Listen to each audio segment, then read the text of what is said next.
2024 का रण सज चुका है, मोहरे बिछा दिए गए हैं, खेल शुरू होने वाला है और कहा जा रहा है कि प्रधानमंत्री मोदी ने 2024 के चुनाव का यूपी से शंखनाद भी कर दिया है।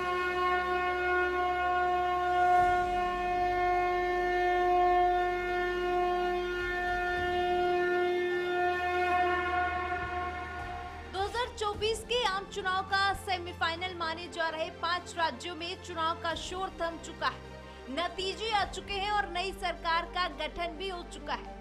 राजस्थान, मध्य प्रदेश और छत्तीसगढ़ समेत 5 राज्यों का चुनावी शोर थमने के साथ ही अब फाइनल मुकाबले यानी लोकसभा चुनाव को लेकर सियासत की पिच तैयार होने लगी है। 2024 का चुनाव नजदीक है और उत्तर प्रदेश सबसे ज्यादा सीटों वाला प्रदेश है।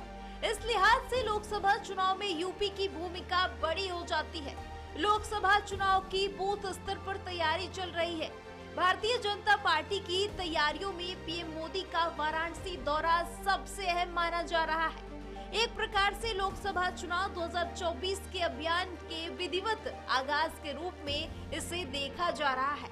माना तो ये भी जा रहा है कि प्रधानमंत्री मोदी के इस दौरे में 2024 का संकल्प छिपा हुआ है, क्योंकि प्रधानमंत्री मोदी के दौरे में केवल यूपी पर फोकस नहीं है, बल्कि उत्तर प्रदेश से लेकर दक्षिण तक का मैसेज छुपा हुआ है। यूपी में कई कार्यक्रमों के जरिए बीजेपी 2024 का दमखम दिखा रही है। कौन पड़ेगा किस पर भारी, किसकी रहेगी कितनी तैयारी, ये तो वक्त ही बताएगा। लेकिन उससे पहले सवाल ये है कि क्या उत्तर प्रदेश की धरती से निकलेगा 2024 का रास्ता? क्या मंदिर मार्ग से होकर जाएगा 2024 चुनाव की जीत का रास्ता? क्योंकि राम मंदिर के उद्घाटन का समय भी निकट आ चुका है। और अंत में सवाल ये भी है कि पीएम मोदी ने 2024 का शंखनाद कर दिया है। Bureau report, MV network.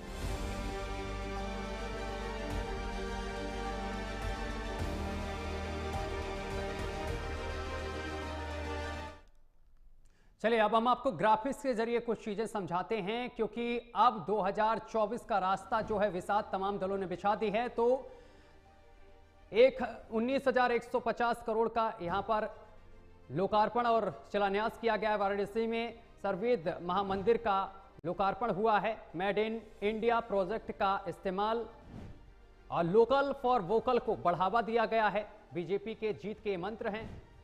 Digital लेन देन को बढ़ावा भी दिया गया है। जिस तरीके से डिजिटल लेन देन बढ़ा है, वाराणसी नई ट्रेनों को हरी झंडी मिली है और विकास के रास्ते पर काशी है। काशी में भव्य विकास हो रहा है और नया भारत मोदी की गारंटी। अयोध्या में राम मंदिर का भव्य उद्घाटन जो कि नजदीक आ गई है। तारीख भी 19,150 करोड़ की 37 परियोजनाओं की सौगात काशीवासियों को, एक मंदिर का लोकार्पण और मेड इन इंडिया प्रोजेक्ट को का इस्तेमाल। भारत में बड़ी तेजी से लोकल फॉर वोकल पर भी ध्यान दिया जा रहा है, इसको बढ़ावा दिया जा रहा है। डिजिटल लेन देन की बात हो, उसमें भी अब भारत सबसे आगे दिख रहा है। वाराणसी में कई नई ट्रेनों को हरी झंडी दिखाना, क्योंकि वाराणसी में तमिल काशी संगमम भी चल रहा है। इससे दक्षिण के लोगों को भी आकर्षित करना है, क्योंकि दक्षिण में 129 सीटें हैं, जिसमें 29 सीटों पर बीजेपी का कब्जा है, जबकि अन्य सीटों पर तमाम दल हैं। ऐसे में कर्नाटक की बात की जाए तो यहां पर 25 सीटों पर बीजेपी का दबदबा है, लेकिन कर्नाटक में विधानसभा चुनाव में बीजेपी की हार हुई है। ऐसे में बीजेपी अब रणनीति बना रही है 2024 को लेकर। चर्चा की हम शुरुआत करेंगे। हमारे साथ तमाम मेहमान जुड़ रहे हैं। परिचय करा दें, हमारे साथ अश्विनी शाही हैं, नेता बीजेपी हैं। सर आपका बहुत बहुत स्वागत है। और अश्विनी मिश्रा जी हैं हमारे साथ, राजनीतिक विश्लेषक हैं। सर आपका भी बहुत बहुत स्वागत है। भरत सिंह है, नेता कांग्रेस हैं। सर आपका भी बहुत बहुत स्वागत है। मैं चर्चा की शुरुआत अश्विनी शाही से करूंगा। अश्विनी शाही जी, क्या समझा जाए 2024 के लिए? अब शंखनाद माना जाए, रणनीति शुरू हो गई है, क्योंकि 5 राज्यों के विधानसभा चुनाव तो निकल गए, परिणाम भी सामने निकल कर आ गए देशवासियों के सामने। 3 राज्यों में भव्य बीजेपी की जीत। अब क्या 2024 की तैयारी? सत्यम जी, अगला चुनाव 2024 ही है, तो तैयारी तो करनी ही पड़ेगी। हम लोग इंडिया अलायंस की तरह नहीं कि उन लोगों की बैठक भी नहीं हो पा रही, चुनाव इतने दिन खत्म हो गया, हमारी तो तैयारी चलती रहती है। जी। हमारे बूथ स्तर से लेकर पन्ना प्रमुख से लेकर राष्ट्रीय अध्यक्ष जी तक संगठन में जान भरने का काम करते हैं, संगठन के लोगों को जागृत करने का काम करते हैं, जन कल्याणकारी योजनाओं को जनता तक पहुंचाने का काम करते हैं। तभी ये विगत 3 राज्यों की जो एक भव्य जीत तो हमारी जनता ने हमको दिया है आशीर्वाद के रूप में, वो सामने आया है। इसमें नीचे से ऊपर के लोगों का पूरे साल की मेहनत हमारी लगती है कि भाई कहां कहां पर कैसे हमको अपनी तैयारी करनी है। एक आजकल देखिए क्या होता है कि भारतीय जनता पार्टी जब से 2014 के बाद से सरकार में आई है, चाहे पूर्वोत्तर हो या चाहे पश्चिम हो, चाहे दक्षिण हो या उत्तर हो, चतुर्दिक विकास, सर्वांगीण विकास का काम हम लोग कर रहे हैं। और हर तरफ माननीय प्रधानमंत्री जी की उपस्थिति आपको नजर आती है। कुछ प्रधानमंत्री देश में ऐसे ही हुए हैं जो आसाम से राज्यसभा सांसद थे, आसाम ही नहीं जाते थे।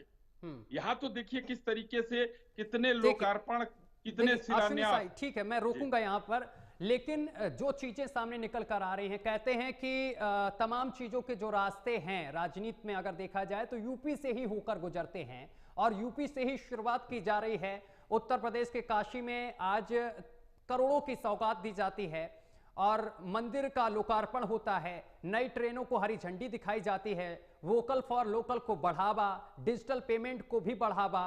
और इसके साथ साथ एक चीज मैं और जिक्र करूंगा कि काशी और तमिल का संगमम भी चल रहा है, पूरा तमिल काशी में ही आ गया। वहां पर भारत जोड़ो यात्रा निकाली थी राहुल गांधी ने, तो कन्याकुमारी से शुरुआत की थी, कन्याकुमारी में तमाम उन्होंने समय भी दिया, लेकिन प्रधानमंत्री नरेंद्र मोदी ने अपनी अलग रणनीति बनाई और तमिल और काशी संगमम शुरू कर दिया। इससे भारत जो तमिल के लोग हैं उनको साथ लाने की कोशिश करी, क्योंकि दक्षिण में 129 सीटें हैं जिसमें से बीजेपी के पास 29 सीटें महज हैं, कर्नाटक में 25 सीटें हैं। कर्नाटक में विधानसभा चुनाव में तो आपकी हार हुई, तो क्या अब इस संगमम के तहत लोगों को जोड़ने का काम कर रहे हैं? क्योंकि 87% हिंदू दक्षिण में रहता है। देखिए, हम तो कहते हैं कि 100% हिंदू हिंदुस्तान में रहता है। जो हिंदुस्तान में रहता है वो सभी हिंदू है। हमारे कोई मुगल अब रह नहीं गया है, और जो हमारे इस्लाम को स्वीकार करने वाले भाई हैं वो भी कभी हिंदू थे, 4 पीढ़ी पहले हिंदू ही थे। लेकिन जो माननीय प्रधानमंत्री जी का ये कार्यक्रम हुआ है, जो काशी और तमिल संगमम का, ये सांस्कृतिक राष्ट्रवाद को बढ़ावा देता है। इसमें एक दक्षिण और उत्तर का जो चुनाव ये हुआ, इसमें कांग्रेस के कुछ लोगों ने बड़ा दक्षिण और उत्तर का एक नारा दिया था। हम वो दूर नहीं करते, वो मोहब्बत की दुकान उनकी बंद हो चुकी है। वहां तो नफरत के बाजार में वो सब लोग चल रहे हैं, शटर जो नफरत वाला उठाकर।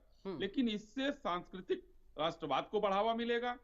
इससे देश की जो यहाँ की परिपाटी है काशी की, और जो तमिलनाडु के रामेश्वरम की चीजें हैं, दोनों का मेल होगा। तमिलनाडु के लोग यहाँ आते हैं, काशी के लोग तमिलनाडु जाते हैं। तो ये एक सांस्कृतिक राष्ट्रवाद को बढ़ावा देने का काम माननीय प्रधानमंत्री जी ने किया। और रही बात उत्तर प्रदेश की, उत्तर प्रदेश ने 2 चुनावों में, 14 के चुनाव में और 19 के चुनाव में ये साबित किया है कि सबसे ज्यादा सर्वाधिक सीट हम देने का काम करेंगे, जो 72 तक पहुंचाया हमको। और इस बार देखिए, अब थोड़ा सा सवाल आपका लंबा था तो जवाब भी लंबा सत्यम जी सुनना पड़ेगा। ठीक है, क्षमा के साथ कहूंगा मैं। ठीक है। तो अब जो है 80 सीटों का जो है हमारा नारा, 80 इस बार 80 के पार, तो 80 के 80 सीटें जीतने का काम भारतीय जनता पार्टी यहाँ की जनता के आशीर्वाद से मैं करेगी। एक काउंटर सवाल करूंगा अश्विनी शाही से, कहीं आप भी तो नहीं कांग्रेस की तरह ओवर कॉन्फिडेंस में बोल रहे हैं चीजें? नहीं। देखिए, भारतीय जनता देखिए, पार्टी दूसरे अश्विनी मिश्रा हंस भी रहे मेरे इस सवाल पर हैं, क्योंकि कांग्रेस ने भी कुछ ऐसे ही कॉन्फिडेंस दिखाया था। 5 राज्यों में अभी विधानसभा चुनाव हुए और नतीजे सबके सामने आ गए। उससे पहले गठबंधन की बैठक हुई थी, और अब जो गठबंधन की बैठक होगी उसमें क्या हाल होगा कांग्रेस का, क्योंकि डांट पड़ने वाली है तमाम छोटे छोटे दलों से। एक्चुअली अब पिछले सवाल का जवाब पूरा नहीं हुआ, नया सवाल आ गया। थोड़ा सा अगर सवाल धीमा करेंगे तो जवाब देने में मजा आएगा। बोलिए। या तो फिर हमारे जवाब का इंतजार करिए थोड़ा। देखिए, कोई over confidence Bharatiya Janata party नहीं रहती है। हमने 80 पार का नारा दिया है, और हम कह के हम तो एक एग्जाम्पल सेट करके चलते हैं। बता दीजिए कांग्रेस को, राजीव गांधी जी का समय छोड़ दीजिए, जो इंदिरा गांधी जी की हत्या के बाद जो हुआ था, कोई भी इनकी एक सरकार पूर्ण बहुमत की आई, हमारी तो दोनों सरकारें पूर्ण बहुमत की आई। हमने 300 पार का नारा दिया, 303 आज हैं। हमने ओवर कॉन्फिडेंस कहीं नहीं दिखाया। और कभी भी उत्तर प्रदेश में इतनी सीटें हम लोगों ने, भारतीय जनता पार्टी ने नहीं सोचा था, लेकिन नारा दिया, जनता के लिए काम किया, एक सशक्त नेतृत्व दिया उत्तर प्रदेश में और केंद्र में, माफिया खत्म किया। उत्तर प्रदेश में इन लोगों, ये तो अमेठी और रायबरेली जो है कृपा पर जीतते थे। इस बार इन्हीं के इंडिया अलायंस के लोग जाकर जो मध्य प्रदेश में चुनौती दी है अखिलेश यादव, शायद अपने चुनाव वहां लड़ा देंगे तो वो भी इनकी सीटें खत्म हो जाएगी। कांग्रेस 2% की पार्टी उत्तर प्रदेश में रह गई है। ओवर कॉन्फिडेंस इनको था। हम लोग ना मुगालते में रहते हैं ना ओवर कॉन्फिडेंस में रहते हैं। ठीक है, भरत सिंह के पास जाऊंगा। ठीक है भरत सिंह जी, 2024 लोकसभा चुनाव बेहद नजदीक है, ऐसे में कांग्रेस की क्या तैयारी है? क्योंकि बीजेपी ने तो शंखनाद कर दिया है अपना। 2 सीट वाली पार्टी, कभी 2 सीट हुआ करती थी, वो पार्टी आज इतने जोश और खरोश में है, उसे भूल शायद उनको याद नहीं होता है सत्यम जी, कभी हम 2 सीट वाली पार्टी हुआ करते थे, आवाज भी नहीं निकलती थी। लेकिन लोकतंत्र में इस तरह से कहते हैं ना कि जैसे आपने कहा कि ओवर कॉन्फिडेंस नहीं, इसमें एक चीज ऐड भी कर सकता हूं कि बूंद बूंद से घड़ा भरता है, वही बीजेपी ने कर दिखाया। नहीं ठीक है, देखिए मेहनत करेंगे आप तो उसका फल तो मिलेगा ही। बिल्कुल। 70 साल लग गए, 70 साल और 10 साल में इतना घमंड। हमने तो 70 साल राज किया, ये तो कहते हैं, हम तो मानते हैं 55 साल हमने राज किया है, लेकिन इनकी अगर माने तो अटल बिहारी वाजपेयी जी जो चल रहे थे वो भी हमारे प्रधानमंत्री थे, विश्वनाथ प्रताप सिंह जी चल रहे थे वो भी हमारे प्रधानमंत्री थे। जो भाजपा के लोग कहते हैं 70 साल में कांग्रेस ने क्या किया, 70 साल में कांग्रेस ने क्या किया, तो मान लीजिए 70 साल में हमें कितना घमंड होना चाहिए सत्यम जी? जो 10 साल में इतना घमंड, प्रधानमंत्री से छोटे कार्यकर्ता से लेकर देश के प्रधानमंत्री तक को अगर देख लीजिए ना, तो घमंडी में बात होता है। देखिए हार और जीत, कहते हैं ना जब 2 पहलवान जब लड़ते हैं अखाड़े में, तो एक की हार होती है और एक की जीत होती है। हम कर्नाटक जीते तो कुछ आवाज ही नहीं निकल रही थी, कोई बात ही नहीं हो रहा था। हिमाचल, कर्नाटक जीते, लास्ट का चुनाव मैं बता रहा हूँ, जहां पे ये बहुत मजबूत सशक्त हुआ करते थे, एकदम मजबूत हुआ करते थे। उत्तर का, दक्षिण का द्वार हम खोल रहे हैं, देखिए दक्षिण से हम घुस रहे हैं, हमने फुल स्टॉप लगा दिया, बंद कर दिया उनका द्वार। लेकिन हमें घमंड नहीं है इस चीज का। लेकिन एक समस्या आ जाती है, जहां आप लोग जीतते हैं, चाहे कर्नाटक हो या फिर हिमाचल हो, वहां तो कुछ भी बोलते नहीं हैं, बस अपनी चीजें बताते हैं। लेकिन जहां पर सर आप लोग हारते हैं, जैसे राजस्थान हो गया, छत्तीसगढ़ हो गया, यहाँ पर ईवीएम पर दोष क्यों मर देते हैं? और ये आज से नहीं होता आया है, बहुत पहले से चलता आ रहा है, पिछले 4 साल से मैं सुन रहा हूँ। लेकिन आप लोग अगर ऐसा कुछ है तो आप सुप्रीम कोर्ट इन तमाम चीजों का रुख क्यों नहीं करते हैं? सत्यम जी, सब गिरवी है इस समय, इस देश में सब गिरवी पे है इस समय। तो फिर आप सर जीत कैसे जाते हैं हिमाचल प्रदेश, कर्नाटक में? मैं आपको बता रहा हूँ, देखिए सब जीत लेंगे ये तो पता है, तब तो खुल ही जाएगा ना, सब सारा राज्य खुल जाएगा। मैं फिर कह रहा हूँ, हम कर्नाटक जीते हैं, हम हिमाचल जीते हैं। फिर मैं कह रहा हूँ ईवीएम पे अगर मान लीजिए 140 करोड़ देश की जनता आबादी ये चाहती है कि ईवीएम पे एक बार चुनाव हो जाए, सारी देश की पार्टियां भाजपा को छोड़ के अगर ये चाहती है कि ईवीएम पे चुनाव हो जाए, एक बार जो है बैलेट पेपर पे चुनाव हो जाए, तो क्यों आप बैलेट पेपर पे करवा दीजिए ना। जिस देश ने ईवीएम तैयार किया, अमेरिका ने बंद कर दिया, जिस देश ने तैयार किया उसने बंद कर दिया, यानी कि इस भाई मशीन भी तो इंसान नहीं बनाया ना, क्या उसको हैक नहीं किया जा सकता है? क्या हैक हुआ है ना। तो इस पर आवाज कौन उठाएगा? सुप्रीम कोर्ट में याचिका डालें आप, और चुनाव आयोग से बात करें। बीजेपी तो जाएगी नहीं, तो भाई बीजेपी के बल्ले बल्ले, जिसको फायदा होता है वो नहीं जाता है, जिसको घाटा होता है वो जाता है। अरे सत्यम जी, हम तो सुप्रीम कोर्ट से भी गुहार लगा रहे हैं, हम तो सरकार से भी कह रहे हैं कि एक बार करवा दीजिए ना, दूध का दूध पानी का पानी हो जाएगा। अच्छा। उसके बाद ईवीएम कहीं चली जा रही है क्या सत्यम जी? चलिए, आपके यहाँ से कहीं चली जाएगी क्या, या मेरे यहाँ से चली जाएगी क्या? अगर सही रहा तो फिर से ईवीएम पे आ जाएंगे। चलिए लेकिन अच्छा ये बताइए, एक बार देश की जनता चाहती है तो आप ईवीएम को छोड़ के बैलेट पेपर पे चुनाव करवा दीजिए। लेकिन अश्विनी जी नहीं करवाएंगे। क्यों नहीं करवाएंगे? जहां भी देखिए ना, जहां चुनाव होता है 2 या 3 दिन के बाद अगर रिजल्ट आता है तो वहां पे कांग्रेस के जो घटक दल है वो सभी वहां पे जीतते हैं। अच्छा, जब एक 15-15, 20-20 दिन तक आप जो है क्या वो जैमर हैक नहीं हो सकता है? ईवीएम मशीन हैक हो सकता है। एक सवाल और, कल बैठक होने जा रही है इंडिया गठबंधन की, आपको तो सर डांट पड़ेगी, तमाम राजनीतिक दल जो आपसे जुड़े हुए हैं, चाहे समाजवादी पार्टी हो, क्योंकि उनकी बात आपने नहीं मानी मध्य प्रदेश में, और आम आदमी पार्टी तो अलग से कह रही है कि लोकसभा चुनाव में हम पंजाब में अकेले चुनाव लड़ेंगे। नीतीश कुमार उधर उठे हुए हैं। सत्यम जी, हाँ सत्यम जी, अगर कर्नाटक चुनाव हारने के बाद 28 पार्टियों वाली, ये तो 36 पार्टी है, हम तो 28 पार्टी है, 36 पार्टी जो कर्नाटक चुनाव हारे थे, जब इनकी मीटिंग हुई होगी तो क्या भाजपा को डांट पड़ी थी क्या? खूब दबा के सब जो है चिराग पासवान से लेके जितने भी इनके घटक दल है सब इनको खूब डांटे होंगे, खूब फटकारे होंगे कि कर्नाटक में आप तो चुनाव हार गए। आप उनकी अब जो है आप उनके रास्ते पर नहीं चल सकते ना सर, आप अपने रास्ते, आपकी अलग रणनीति है, उनकी रणनीति अलग है। देखिए अश्विन, नहीं, मैं राजनीति की बात नहीं, मैं डांट की बात कर रहा हूँ, और मैं डांट की बात कर रहा हूँ, फिर हम क्या होने वाला वो भी बता दूंगा आपको। अखिलेश बोला गया चुनाव में। हाँ जी, अब बता रहा हूँ। हाँ। देखिए, हमने जो गठबंधन, हमारा जो इंडिया गठबंधन बना है, मैं पिछले पहली बार आपके चैनल पे बैठ रहा हूँ। मैं जब चैनल पे, जिस बार में अश्विनी जी बहुत बार बैठे, मैंने इनको भी बताया था जी। हमारा जो गठबंधन हुआ है वो हुआ है लोकसभा चुनाव, लेकिन एक रास्ता इसमें ऐसा था कि देखिए, अगर कहीं भी अगर हमारा और कोई भी पार्टी का कहीं भी अगर विधानसभा चुनाव होता है, हमारा तालमेल जम जाता है, अगर जमता है तो हम मिलके लड़ेंगे, नहीं जमता है तो हम नहीं अकेले लड़ेंगे।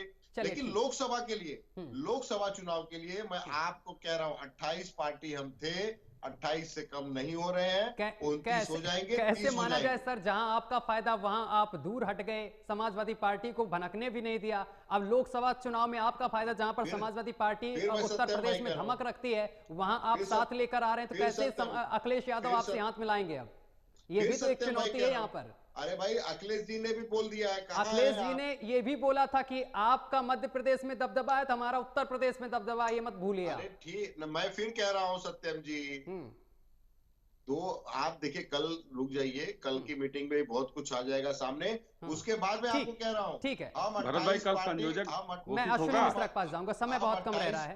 हम 28 पार्टी मिलके लड़ेंगे और भाजपा को हराएंगे। ठीक है भरत भाई, कल संयोजक घोषित हो जाएगा क्या?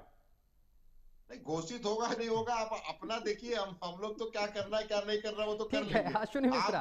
आप पे तो जो है मुख्यमंत्री बदल दिया जाता है, चूक चाक तक नहीं होता है, क्योंकि वो तानाशाही है। हमारे यहाँ लोकशाही है अश्विनी भाई, हमारे यहाँ पे तो बोल सकते हैं। आपने तो ऐसे ऐसे लोगों को मुख्यमंत्री बना दिया है जिसको कुछ अनुभव ही नहीं है, और जो अनुभवी थे उनको दरकिनार कर दिया है। फिर कैसे पता चलेगा सर? आपके यहाँ युवा ये तो एक अच्छी सीख है कि एक छोटे तबके से, आदिवासी समुदाय से एक इस कुर्सी पे बैठ रहा है, अनुभव तो जो अनुभवी थे वो क्या निकम्मे नकारे हो गए हैं? वसुंधरा सभी को मौका देना चाहिए। चलिए ठीक है, ठीक है अश्विनी मिश्रा, ठीक है सर, वापस आएंगे। अश्विनी मिश्रा, 5 राज्यों में विधानसभा चुनाव होते हैं, डंका पीटा जाता है, छाती पीटते हैं, ढोल बजाते हैं कि हमारी जीत हो रही है, लेकिन नतीजे आते हैं तो कुछ अलग ही देखने को मिलता है। खैर, सीएम के जो चेहरे भी आए थे वो भी चौंकाने वाले आए, लेकिन अब तो लोकसभा चुनाव आगे लगा हुआ है। गठबंधन में जो दल हैं वो बिखराव की तरफ नजर आ रहे हैं, क्योंकि विधानसभा चुनाव में बयानबाजी आपने भी सुनी। क्या लगता है आपको, आगे का रास्ता क्या दिख रहा है? जी जी, आप में देखें तो भारतीय जनता पार्टी की आपको नीति साफ नजर आती है। भारतीय जनता पार्टी सारे प्रदेश के चुनाव जो है वो मोदी के चेहरे पे खड़े। आवाज ब्रेक हो रही, जरा आवाज सही करिए टेक्निकल टीम। अब आप देखेंगे जी, बोलिए अश्विनी जी, आप बोलिए, बात रखिए।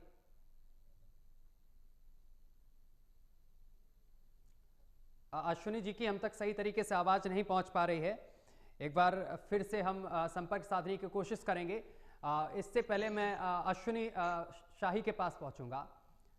अश्विनी शाही जी, क्या लगता है कि कल तो बैठक भी होने वाली, अगर ये तमाम दल एक साथ हो जाते हैं, क्या फिर आप मुकाबला कर पाएंगे? क्योंकि दक्षिण में 129 सीटें हैं, जहां पर आप केवल 29 सीटों पर कब्जा जमाए हुए हैं, कर्नाटक में 25 पर, और कर्नाटक में इस बार कांग्रेस की सरकार जिस तरीके से विधानसभा चुनाव में अच्छा प्रदर्शन किया, आपको नहीं लगता कि यहां पर और सीटें आपकी घटेंगी?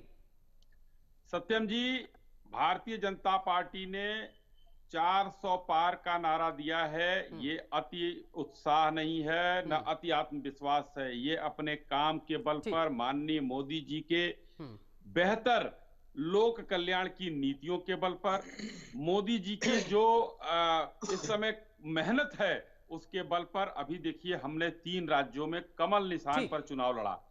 हमने किसी के ऊपर चुनाव नहीं लड़ा, कोई चेहरा नहीं था, कमल निशान हमारा चेहरा था और जनता ने आशीर्वाद। अश्विनी मिश्रा, ठीक है, अश्विनी मिश्रा, वही सवाल हमारा आपसे है और जवाब दीजिए आप।